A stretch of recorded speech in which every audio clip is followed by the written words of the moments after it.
Wayne Owen Jr. Wayne has 30 years of government management experience specializing in water utilities, water resources planning, and governmental affairs. He received his Bachelor's of Fine Arts from TCU in 1984, his Master's of Public Administration from the University of North Texas in 1988. He is currently serving as the Planning Director for Tarrant Regional Water District. He manages the district's involvement with Dallas-Fort Worth water suppliers in the development of regional water supply strategies, which include securing water supply from Oklahoma, the Sulphur River Basin in northeast Texas, and water supply from the Toledo Bend Reservoir.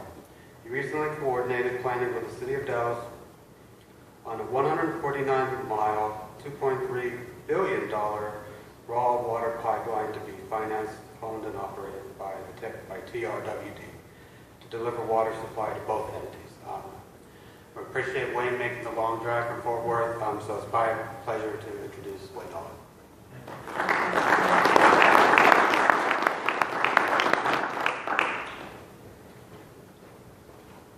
Y'all, thank you for inviting me. It's a pleasure to be here on campus. Like Vic just said, I finished college 30 years ago next week, and just walking around the campus here at UT Tyler, I can't believe it's been 30 years. But it's fun seeing the kids out there wrapping up their semester with their shorts and frisbees and all that sort of thing. They have no idea how lucky they are, how great they have.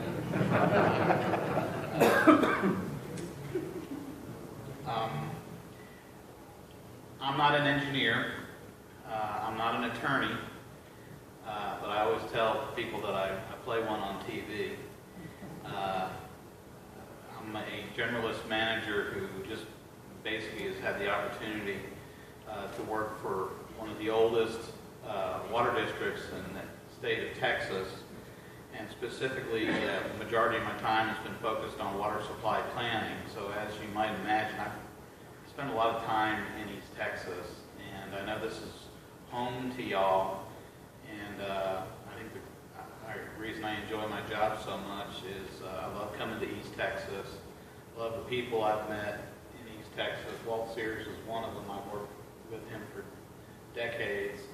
I have a colleague in the audience named Sandy Cash, former assistant city manager of the city of Irving, who calls East Texas home now, as he's no longer fighting the good fight in the Metroplex. But it's good to see you, Sandy. What is a Tarrant Regional Water District?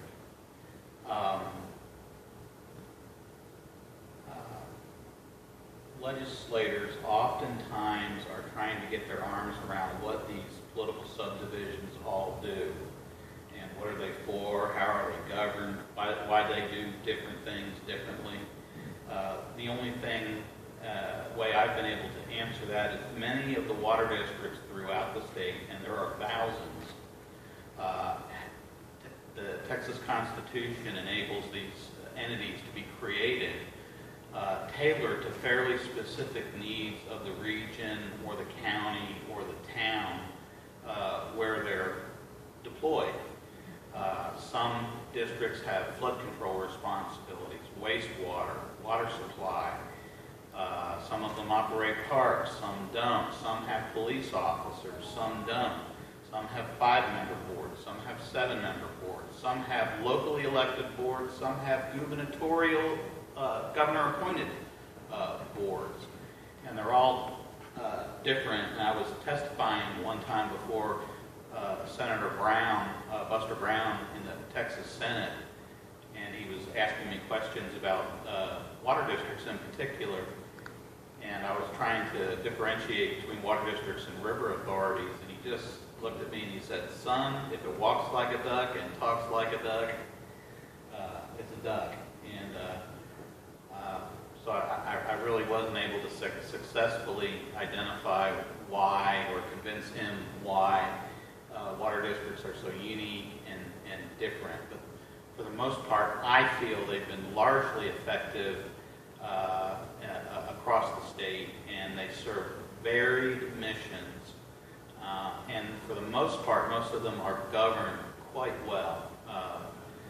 The legislature in Texas state law is generated quite thoughtfully with regards to tasking water districts in the Texas Water Code with the general law responsibilities, as well as passing legislation specifically tailored to individual water districts and entities that empower them to do different things. And that local connection is what's important. They're governed by local people, and they're addressing local needs and supporting the local economies, is the way I'll put that. But Tarrant Regional Water District was created in 1924. Primary missions are water supply and flood control in Fort Worth. The Trinity River, the west and Clear Forks of the Trinity River are basically right at downtown Fort Worth.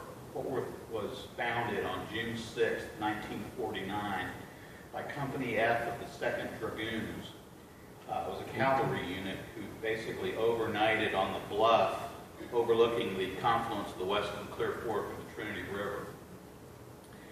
And it wasn't the most habitable place. There was a little bit of a malaria problem with the river being in such close proximity.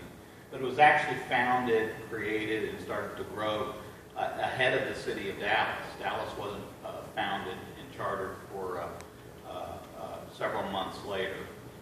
But as you know from Texas history, they were creating a picket line of forts to protect advancing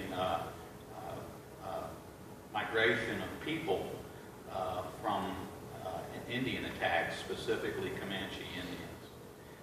If you ever want to read about it, there's a fascinating book called Empire of the Summer Moon, written by a Texas Monthly reporter, that basically talks about how Dallas and Fort Worth were founded and the influence of the cavalry on the settlement of Texas, both before the Civil War and after the Civil War. Once again, the Tarrant Water District's missions are water supply and flood control. We provide only untreated water, raw water, to primarily 30 customers who in turn treat the water and provide retail water service to a large number of cities. We have 30 customers, but overall we provide water supply to more than 70 cities. Also, over the years we've developed a system of reservoirs and large diameter pipelines that move water from where it is to where it isn't. Our four primary customers are the City of Fort Worth, the City of Arlington, the City of Mansfield, and the Trinity River Authority of Texas, who operates a large treatment plant that serves the area between Dallas-Fort Worth Airport and Fort Worth. Again, 70 cities are served in 11 counties. Currently, the population of our service area is 2 million people. And to kind of climb on the back of one of the statements that Walt just made, just Tarrant Regional Water District, the western side of the Metroplex, the 11 counties that we're involved with, we serve 2 million people, which is a population greater than 13 states, just the western fringe.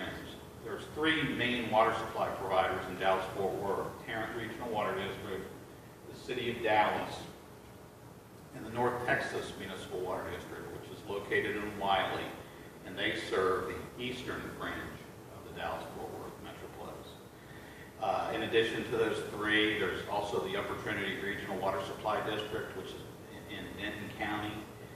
Their base is in Louisville, and they purchase water from various sources and treat it for an area of southern Denton County, far northern southern Denton County, as well as they're in the Louisville area, and have a little bit of service coming toward Tarrant County as well, treated water service. We built 4 lakes, 2 of them back in between 1929 and 1932. Bridgeport and Eagle Mountain, both are on the west fork of the Trinity River.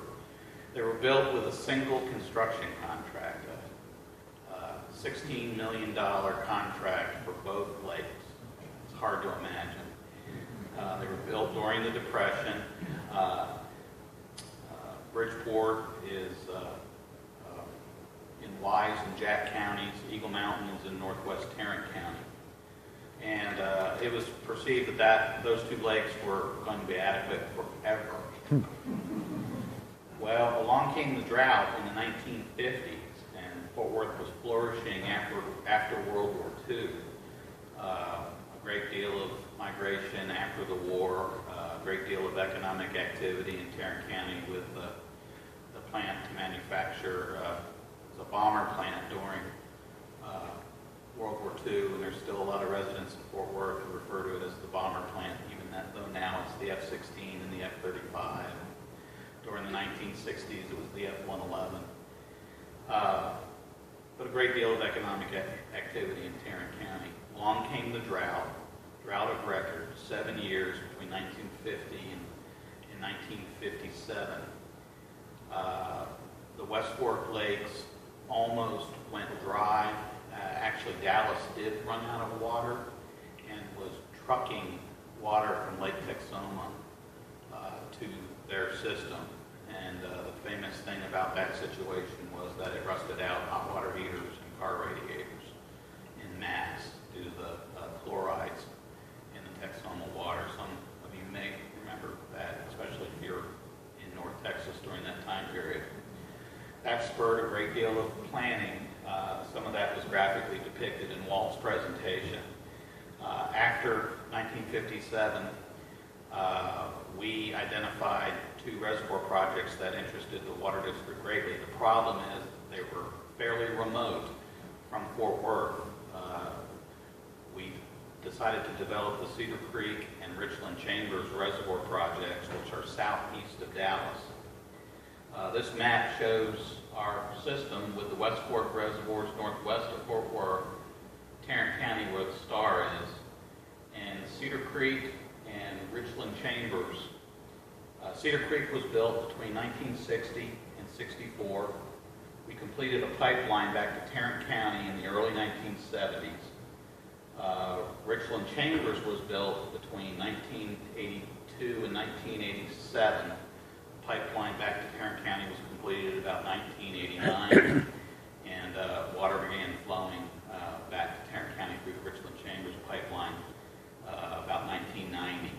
Massive pipelines. The Cedar Creek pipeline is 72 inches in diameter. The Richland Chambers pipeline is 90 inches in diameter.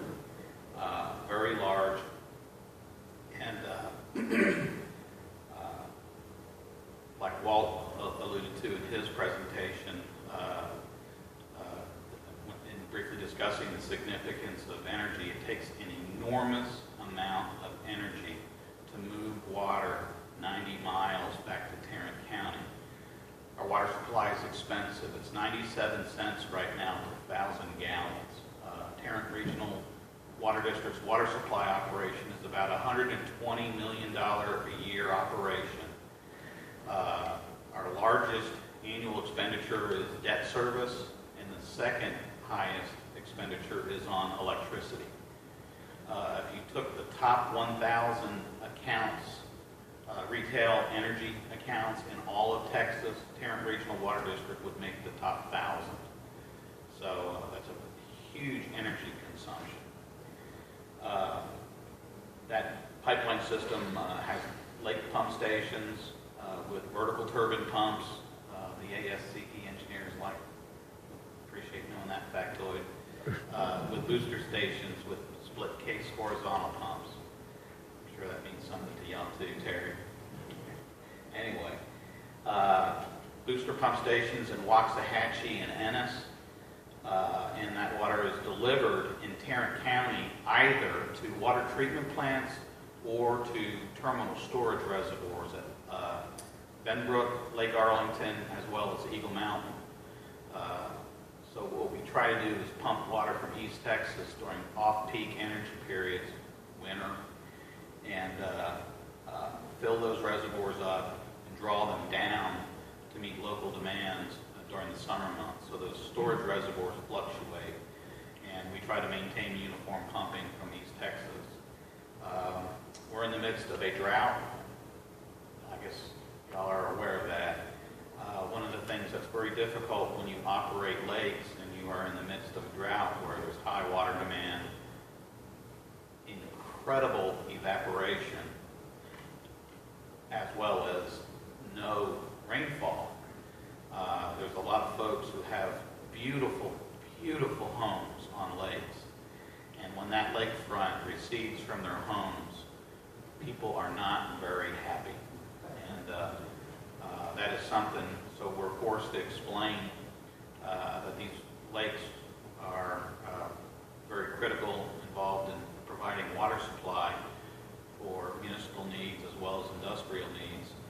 And during periods of below average rainfall and above average water use, this is what you can expect. However, it does rain, as it did in 2007, in the midst of this series of very dry time period over the last decade. 2007, there was enough rain in the middle of the summer that we turned off these pipelines for 2 months in the middle of the summer. Saved an incredible amount of electricity, electricity charges, not having to pump from Cedar Creek and Richland Chambers. In the middle of the summer, it was unprecedented. May never happen again. I hope to see it. But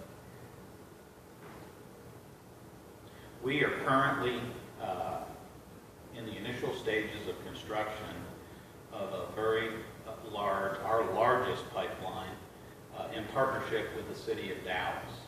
We are jointly building a pipeline from Lake Palestine that will also move remaining supply from Richland Chambers and Cedar Creek that we can't currently move with those existing 90 and 72-inch pipelines.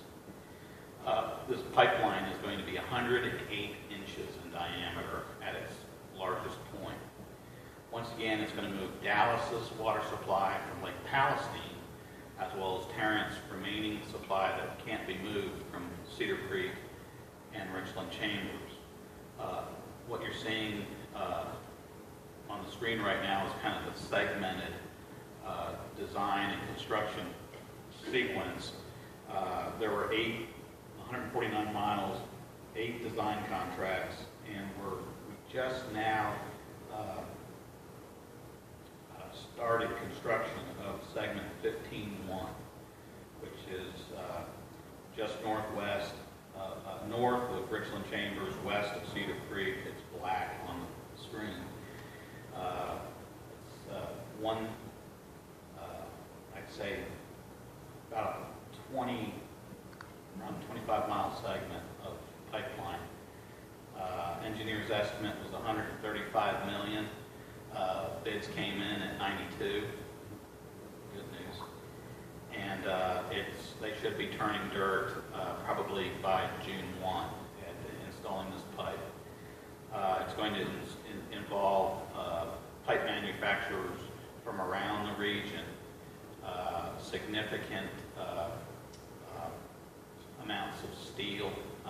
Some of the construction management issues involved had to take into consideration the world productivity, milling and whatnot for steel, and helping come up with a strategy for sizing, sequencing the production of steel and production of pipe of this scale, 150 miles of steel pipe.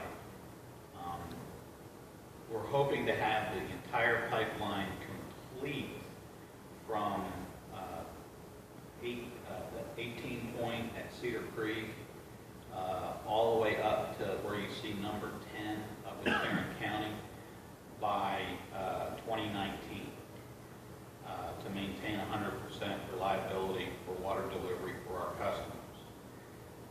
Tarrant Regional, once again, is financing the construction and will own the pipeline system, but the city of Dallas is going to determine when the segment to Lake Palestine is constructed.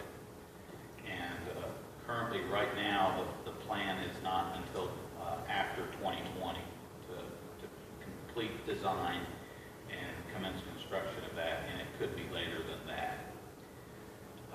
However, when we established this partnership with the City of Dallas, we had to ensure that once they were in, they stayed in, instead of having to potentially start-stop on design and construction and whatnot.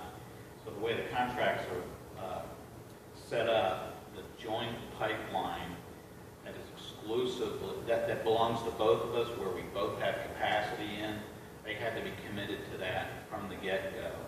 And we are proceeding with installation of the joint segments and hope to have it once again operational long before Dallas is actually ready to move water from Lake Palestine. That's basically the facts of what I just said about the pipeline from Palestine. From a water supply standpoint, the lakes that I just explained, Cedar Creek, Richland Chambers, and our West Fork lakes are extremely large reservoirs, but one of the things that we're trying to do is augment the yields of those reservoirs, of those large reservoirs southeast of Fort Worth that are located adjacent to the Trinity River. We're wanting to reuse a substantial amount of water that's already been consumed once, returned to wastewater treatment plants, treated to a high degree by the wastewater treatment plants, discharged into the Trinity, and cascades down to the Trinity toward Houston, right between those two existing reservoirs. Our plans are to divert that water from the Trinity, cascade that water through constructed artificial wetlands, and then lift that water back into those existing reservoirs in a quantity that's enough to augment the annual yield from those existing reservoirs by 30%. The wetland facility at Richland Chambers is 100% complete. So what was previously a reservoir that had a yield of 210,000 acre-feet is now increased by 30% and has a yield now of 272,000 acre-feet. We have a sister wetland facility